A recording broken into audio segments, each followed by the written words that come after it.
Hello, BookTube. I was correct. More mail showed up. There's a flurry of preparations going on here. Emails are flying back and forth. Gonna have a house guest. Very young house guest. And that means cleaning. I've got to do some cleaning, some tidying. I've got to make sure that all the bed coverings are clean and neat. Got to make sure there are fresh towels. Got to make sure got to order in food and make sure that there'll be food. We've got to figure out all these things. Don't get me wrong. Once I know it's going to happen, I get into the swing of it and really like it. I am not, in fact, an antisocial hermit crab, but it's a rare thing these days. I mostly just sail right along, writing and reading with my little puppy, and perfectly happy about that.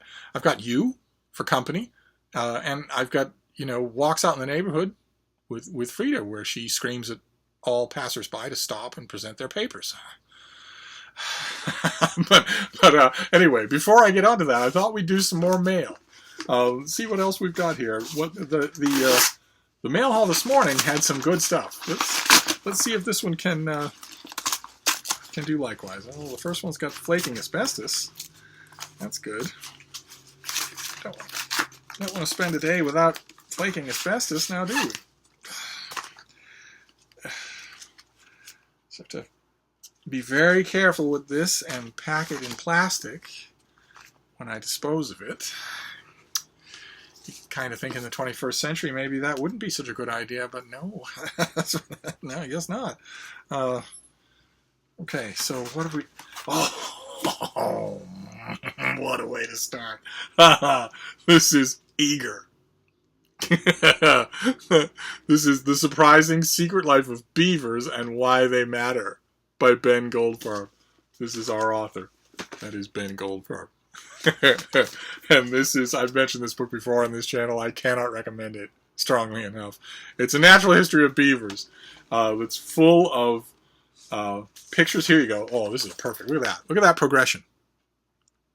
That's what happens when you introduce beavers into a biome. They improve it. They terraform it and improve it. And not just in the ways that you would think. They improve it in every way. They improve the entire food chain. The entire biosphere around them is improved by what they do. And the only ones who don't seem to care about that are the beavers themselves, who are not particularly sociable people. But this is a natural history of beavers, and it is chock full of information. And the selling point is the author, who is... He's a genuine beaver true believer. You don't have to be reading him for more than 10 pages before you realize that this guy not only knows his beavers, but really loves them. And it rubs off on you. It really does. You will not look at them the same way again. This is... unless I am enormously mistaken, unless the fall holds all kinds of things that I don't know about, this will easily be one of the best nature books of the year. And now I have a finished copy with color photos, which is great. And I am going to be reviewing this for the Christian Science Monitor, and I also have a raucous interview with the author that I think will be going up on Open Letters Review. So I'm doing my duty by this book, but I wish that those of you who love nature books, and especially those of you who live near beavers, I wish I could put a copy of this in every one of your hands. It is a surefire winner. And that's always great. Now let's see what this next one is.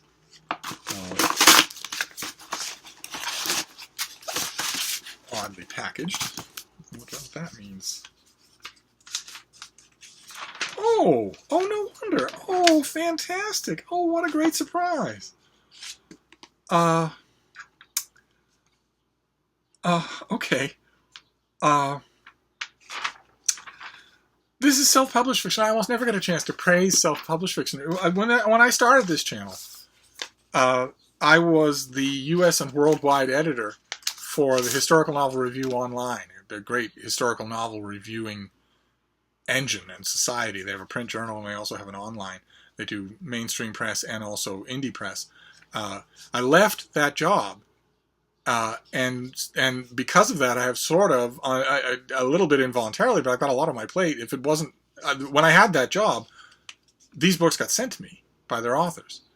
And when I left that job, they stopped being sent to me by their authors. So I could vigorously peruse the self-published books. I could do that, I suppose. But really, since I've left that job, I have gone back to just using Historical Novel Review as a resource for what is out there and what looks good and what looks interesting. But one of the books that I encountered when I was in that position was by Barry Connolly. It was called The Good Thief. Barry, this is the author, Barry Connolly, which was historical fiction set in New Testament times, and it was really good. It was really, really good. And he wrote a sequel, The Road to Damascus, and it was also really, really good. And this, Sirah, is the third book by Barry Connolly. Did not see that coming. Wow. Sarah Corvinius is a young Christian girl who is coming of age in the shadow of Emperor Claudius's Rome. The daughter of a Roman centurion and a Jewish artisan, Sarah lives an idyllic life on her father's equestrian estate. There, magnificent horses are trained for fierce competition in the races at the Circus Maximus. When a powerful and vindictive Roman senator threatens her family welfare and her own life, Sarah is compelled to flee to her mother's homeland in Judea. In Jerusalem, she will experience for the first time the prejudice and danger facing the followers of Jesus Christ. It's an adventure that will test her beliefs, challenge her courage, open her heart, and change her life. And this has an Open Letters review blurb.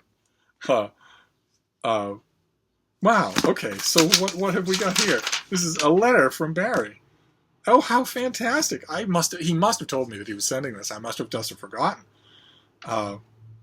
Enclosed is a copy of my latest book in the Good Thief series. Thank you again for giving me permission to excerpt from your review comments from my previous work, so I could blurb on the back cover.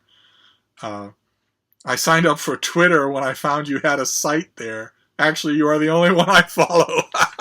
I strongly advise that you all follow this example. I'm not into social media much. Well, that makes two of us, but I do love parts of Twitter. And I love my Instagram, too. Those of you who... I should remember to put my Instagram on a couple of these videos, because a lot of you don't know that I am there, and I love it.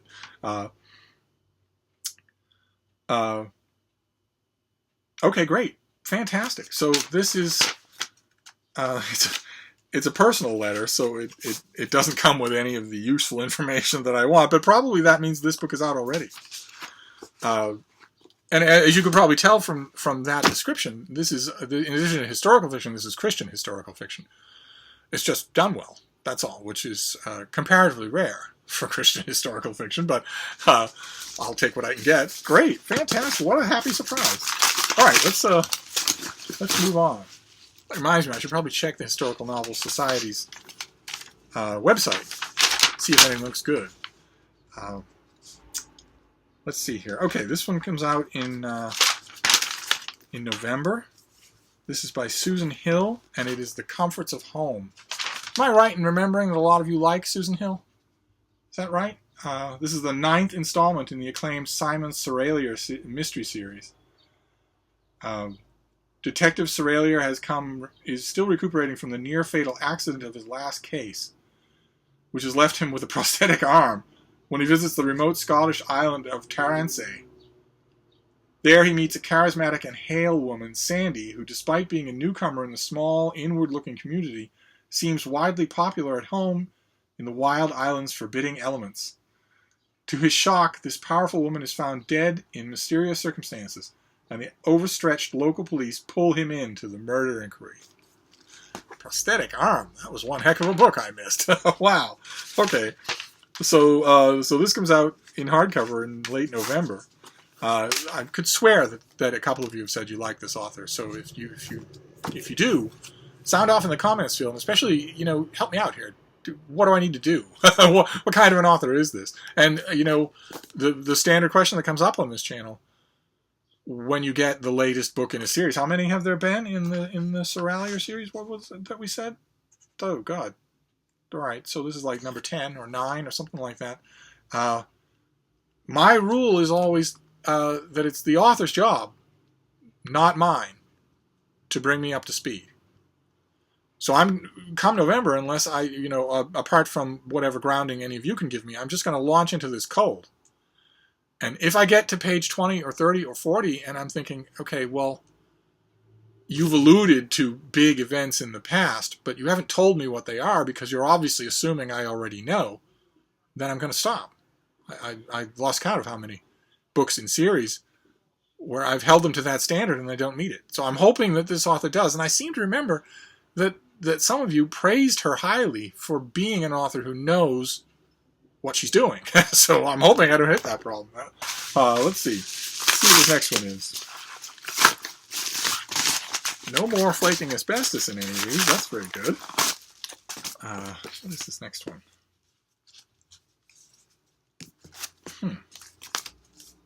Okay. All right. This comes out in as a trade paperback in mid-August. It's the third book in a series. It's a mystery series. It's by Adam Walker Phillips, and it's called The Big Con. It is a Chuck Restick mystery series.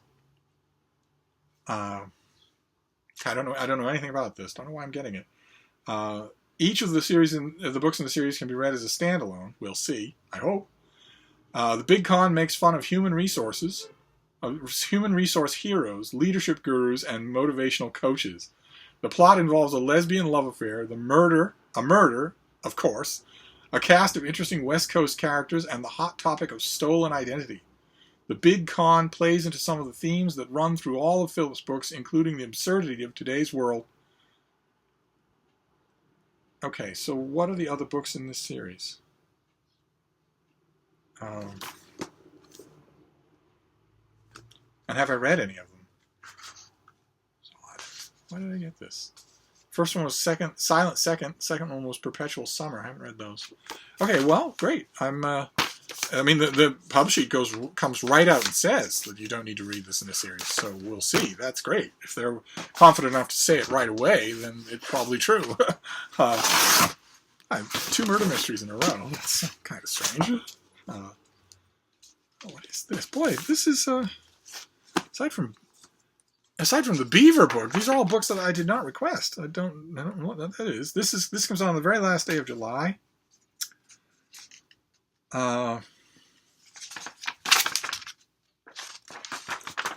Huge Q&A with the author that I don't need. This comes out this is by Miriam Parker, and it is called The Shortest Way Home. Pretty thing. Many of us, no matter how happy or lucky we may be, have 2 lives. The life we have and the life we dream about pursuing. For Miriam Parker, that dream revolves around escaping the responsibilities of a 9-to-5 job in New York City and to enjoy a simpler, more romantic existence in California wine country. This July, Parker invites readers on a journey into this duality with her novel, The Shortest Way Home, an unforgettable debut that sparks with humor and heart and introduces us to Hannah Green.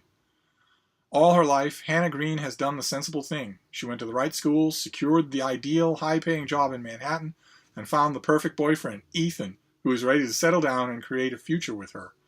But during a romantic weekend trip to Sonoma, Hannah is unexpectedly offered a marketing job at a struggling yet impossibly charming winery. And suddenly she realizes that maybe the perfect life she has planned isn't the one she actually wants. Okay, that sounds pretty good. I visited the Sonoma wine country myself. The whole way there, the people I was with were assuring me, oh, it's going to be wonderful. There are tastings. There are all sorts of picturesque wineries, the buildings, the people, the dogs. You're going to love it all. And then when we got there and I stepped foot outside the car, I realized one other thing, a detail of Sonoma wine country that my hosts had not told me about. And that was the 200-degree Fahrenheit temperatures.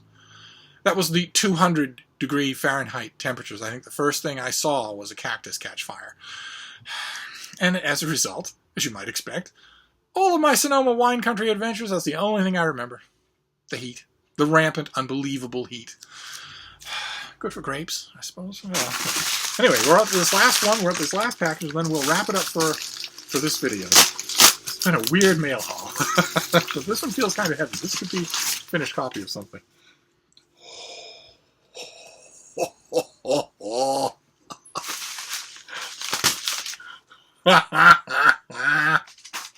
What a way to end things.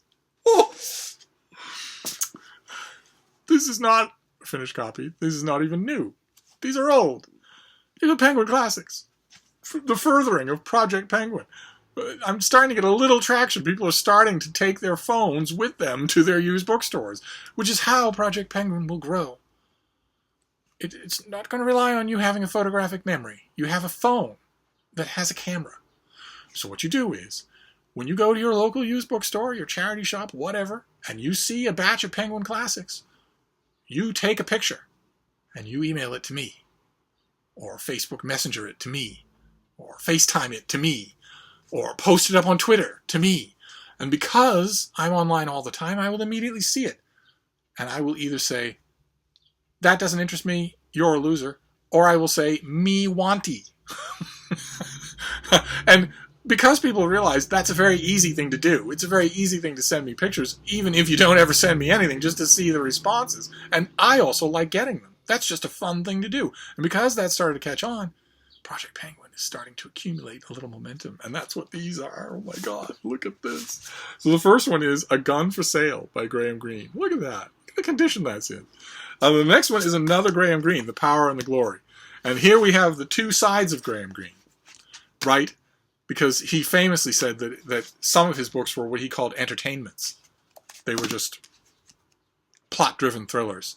And others were more serious books. And ever since he said that, and certainly since he died, the standard #1 common heresy among Graham Greene readers is for people to say, you know, after they've had one rosé at a dinner party, that they like the entertainments much more than they like the serious novels. Because the serious novels are all about a whiskey priest dreaming of redemption and embittered colonials and whatnot. Whereas the entertainments are usually very well done. They're usually done in the manner of some of Greene's friends who wrote nothing but, you know, quick, entertaining novels. And Greene was quite good at it. And I confess, I didn't like him much 30 years ago.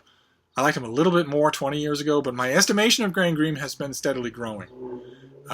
It was a burnt-out case that actually sort of kind of turned me around, but ever since then, I don't like how obviously mimeographed autobiographical some of his books are, but I can just ignore that in favor of studying the dramatic structure of them, and the dramatic structure, the dialogue, the pacing is often quite good, so I'm very happy to have these. And then the third one, Civilization of the Renaissance in Italy by Jacob Burckhardt, in a Penguin Classic. Lord Almighty. Oh my. Lord Almighty. It's a classic, of course. I see the Civilization of the Renaissance in Italy in dozens of different editions at the Brattle Bookshop here in Boston every time I go. Big, fat 1-volume, 2 volumes with heavy illustrations, all that sort of stuff. Publishers had a field day with this. Did not know that there was a Penguin Classic of it. And here it is.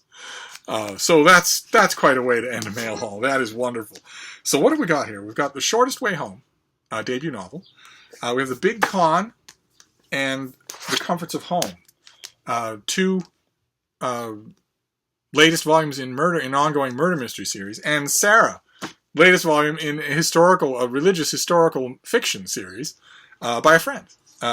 Then we have Eager, The Surprising Secret Life of Beavers and Why They Matter by Ben Goldfarb, which I strongly urge on all of you. And then the latest addition to Project Penguin. 3 more Penguin Classics to go on that back wall. I've sort of informally decided. You can see on the back wall there that you've got the books arranged the way they should be, roughly in chronological order from left to right. And then you can see right over my shoulder these shelves right here. There are stacks and stacks of books, double stacked horizontally. Those are all the relatively newer Penguin editions. And my idea is that when those start to totally occlude the bookshelf, then it's time to colonize a bookshelf. It's time to clear out one of these bookshelves in this room and just add a whole new bookshelf of Penguins. And every little drip drop helps. so wonderful, fantastic. All right, what a good book day. So I'm going to wrap this up for now and get back to gussying up the place. Good Lord. But I will report back, and I will see you soon. Thank you, BookTube.